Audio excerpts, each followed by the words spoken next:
September 11th, 2001, a morning that started like every other, yet etched in the memory of a nation forever. The sun rose over Manhattan, casting its light across the towers of the World Trade Center, oblivious to the tragedy about to unfold. People were commuting, children heading to school, offices filling up with hums of routine life. And then, in an instant, everything changed. My daughter called me that morning, her voice trembling. A plane just flew into the World Trade Center.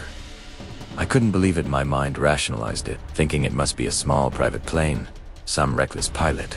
But I knew, as we all would soon realize, nothing could be further from the truth. At 8:46 a.m., American Airlines Flight 11, traveling at nearly 470 miles per hour, carrying 92 people, struck the North Tower with devastating force. The impact shook the building and reverberated across the city, triggering the immediate coordination of New York's response. Down the blocks, people stared aghast as morning routines were interrupted by a scene no one could have imagined. While science howled and firefighters, police, and paramedics rushed to a disaster that had only begun to unfold. Within minutes, the city realized this was no accident. It was a deliberate attack, an attack on the heart of America, and a test of courage and resilience that would push ordinary citizens and heroic responders to their absolute limits. This was a day of unimaginable grief, but also extraordinary courage. A day where the ordinary became extraordinary, where acts of heroism emerged from chaos, and where the world watched in horror and awe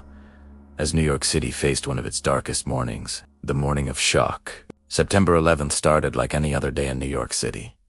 Commuters hit the streets, offices buzzed, and kids went to school. Then, at 8:46 a.m., American Airlines Flight 11 slammed into the North Tower of the World Trade Center. Chaos erupted instantly. Sirens, blooded smoke poured from the building, and the city knew this was no accident. Panic, fear, and a sense of unreality spread as people struggled to make sense of the unimaginable. Emergency services rushed to the scene, coordinating their response amidst increasing confusion, while ordinary citizens watched with horror. It was a moment when life changed forever. The South Tower impact. Just 17 minutes later, United Airlines Flight 175 hit the South Tower at 9:03 a.m., creating a diagonal slit across several stories of the building. The stark realization hit the attack was coordinated. Panic spread.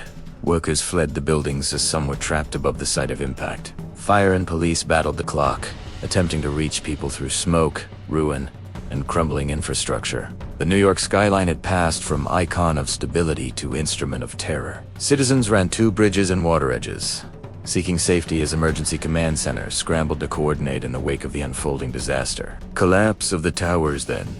At 9:59 a.m., the South Tower collapsed. At 10:28 a.m., only 29 minutes later, the North Tower followed suit.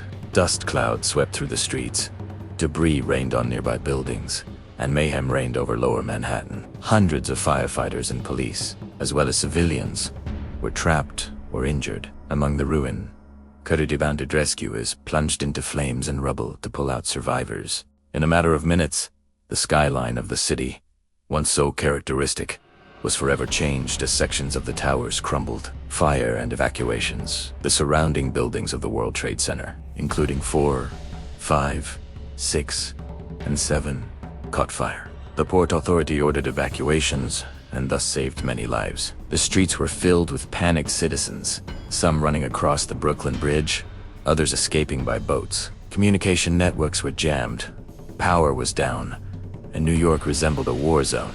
The rescue groups coordinated their search efforts amidst collapsing structures, guiding survivors through smoke, dust, and falling debris. An act of bravery beyond human comprehension in the face of overwhelming pressure. Search, rescue, and reflection, search and rescue, continued even into nightfall. Urban teams searched rubble for voids in hopes of finding survivors beneath the debris. At 10:56 p.m., hundreds of first responders were confirmed to have died, plus countless victims still missing. People waited for word about their family members, and the city started to come to terms with its losses. September 11th, 2001, closed as the longest and most tragic day in New York history. a day of grief, but also one of extraordinary courage that would never be forgotten. As the sun set on the New York City skyline on the September 11th day of the year 2001, a city in shock from a tragic series of events stared out in stark contrast to a scarred horizon where there had once been towering skyscrapers. Dust blanketed the city, a reminder of the lives lost.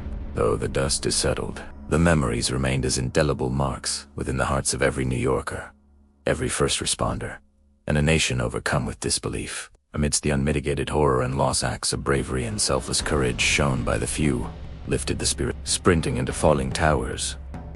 Police officers guiding civilians to safety and ordinary citizens lending their hand to fellow strangers in flight from the mayhem. On that day, courage, resilience, and unity proved the mettle of a city and country heaved upon by the terrors no soul can imagine. Families mourned their dead, heroes were eulogized, and the world stood in sullen observance, silently grieving in sympathy and solidarity. September 11th was a day of grief, but that day reminded us of the human spirit, who has a capacity for courage, a sense of resilience, and an enduring power of hope.